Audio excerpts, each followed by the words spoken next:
Hallo, ik ben Nele Kolle, ik ben opruimcoach en in dit filmpje laat ik je zien hoe wij onze zolder verbouwden van dit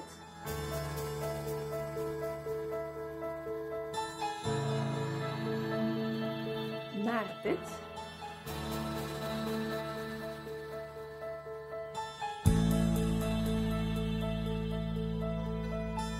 Ik laat je ook even in onze kasten kijken.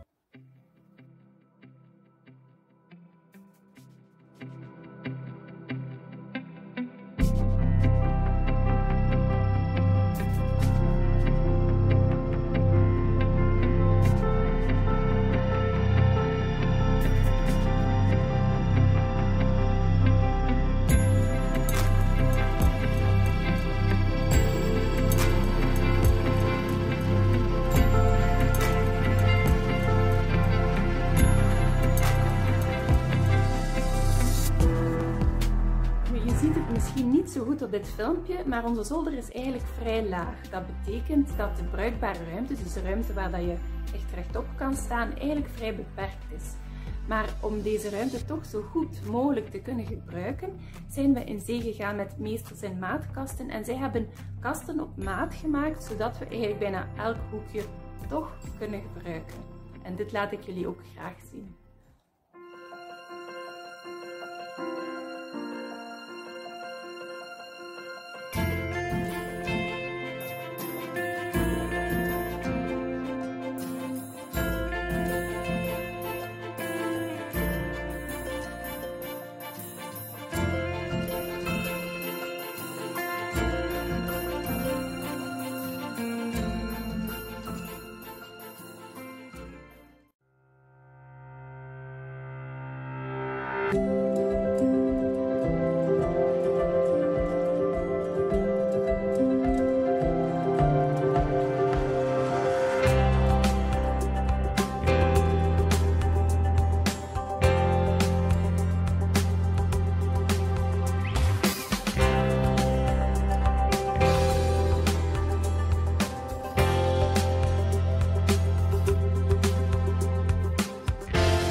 Als je zo'n kasten op maat laat maken, is het wel zeer belangrijk dat je goed weet waarvoor die kasten zullen dienen.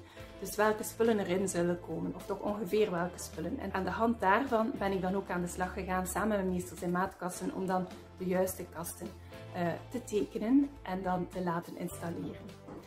En dan gaan we nu eens in de kasten kijken.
dat na 12 jaar verbouwen en heel veel zelf te doen, was dit wel een beetje de kers op de taart.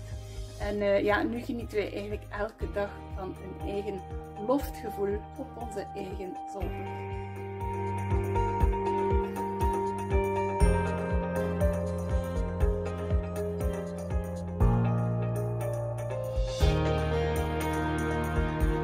Als jij er ook aan denkt om je ruimte optimaal te gebruiken en om kasten op maat te laten maken, dan zijn er wel wat zaken waar je best op voorhand eens over nadenkt. En daarom heb ik samen met Meesters in Maatkasten voor jou een zeer handige checklist ontworpen om je goed voor te bereiden op jouw ideale kast. Je vindt de checklist op de website van meestersinmaatkasten.be.